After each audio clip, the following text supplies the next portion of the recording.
Across the internet, thousands of strangers are reporting a shared experience, a recurring nightmare of standing on a foggy bridge, watching a figure in the distance that never seems to get closer.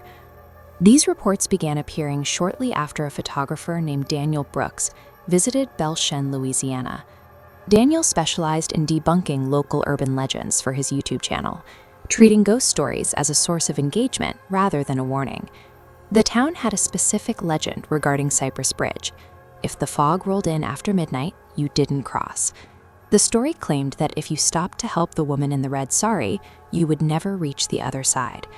Daniel saw the myth as the perfect backdrop for his next video. He assumed he was chasing a local fiction, unaware that the rules of the bridge were based on an active, localized threat. Daniel arrived at the bridge at 11:45 p.m. As the fog settled, the environment entered a dead zone. The insects and frogs went silent. The wind died, and his camera battery dropped from 90% to 1 in a matter of seconds. A woman in a red sari appeared in the middle of the road. While she looked physical, the water on the pavement tells a different story. Her reflection is completely missing from the puddles beneath her feet. When Daniel approached her, the anomalies grew more severe. She had no pupils, only a pale white emptiness, and the tears on her face were a thick, dark liquid. The interaction escalated when Daniel's phone displayed a no-signal alert, followed by a text warning him not to let her touch him. Moments later, 3 deliberate knocks sounded against his driver's side window. Daniel attempted to flee, driving away as fast as the SUV would allow. But 5 minutes later, he was crossing Cypress Bridge again. No matter which direction he turned, the road always returned him to the same starting point. This isn't the behavior of a typical haunting. A standard ghost repeats a past tragedy. This loop suggests an active effort to isolate a target, making every exit lead back to the center of the trap. Searching for a way out of the loop, Daniel found an abandoned chapel where a priest named Ravi had been documenting the swamp's history. Ravi had spent decades tracking a pattern of disappearances that the town's official records ignored. The pattern began over a century ago.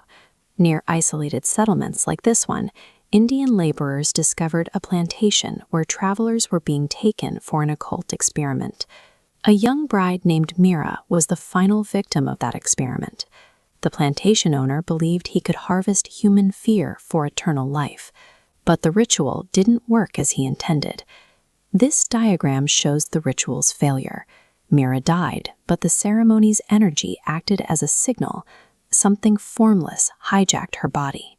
As this node map illustrates, it's a parasite that expands with every soul, remembering every victim it consumes to lure in the next.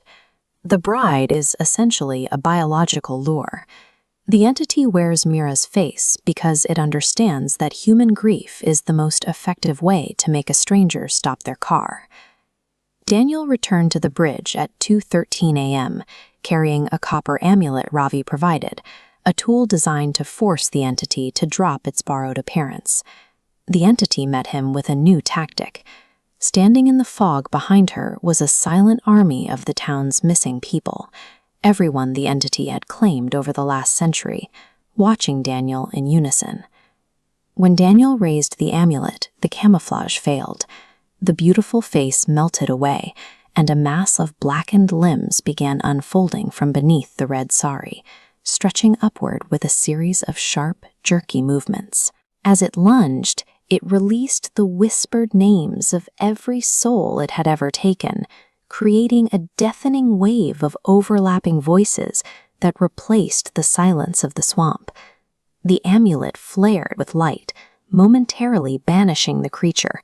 For a second, the real Mira appeared, offering a final warning to finish what he started before the bridge finally went still. Daniel didn't win a battle.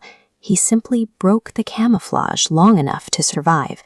He made it off the bridge not through victory, but because the entity's physical hold was temporarily interrupted. Police found Daniel unconscious on the road the next morning. When he checked his camera, every second of footage recorded during those 3 hours had been erased. leaving a gap between midnight and sunrise. Despite the missing footage, Daniel uploaded the one surviving frame, an image of him standing alone on the bridge, his hand outstretched toward nothing. The image appears empty, but the reflection in the SUV's side mirror shows the woman in the red sari standing inches away from him, smiling directly into the camera lens. After the video went viral, the reports of the shared nightmares began. Viewers who had never been to Louisiana started dreaming of the same foggy bridge and the same 3 knocks on the window. For 100 years, the entity was limited by the geography of the swamp. By digitizing its image and distributing it globally, Daniel provided a new medium for the entity to reach its targets, turning a localized legend into a digital vector. Please subscribe my channel for more updates.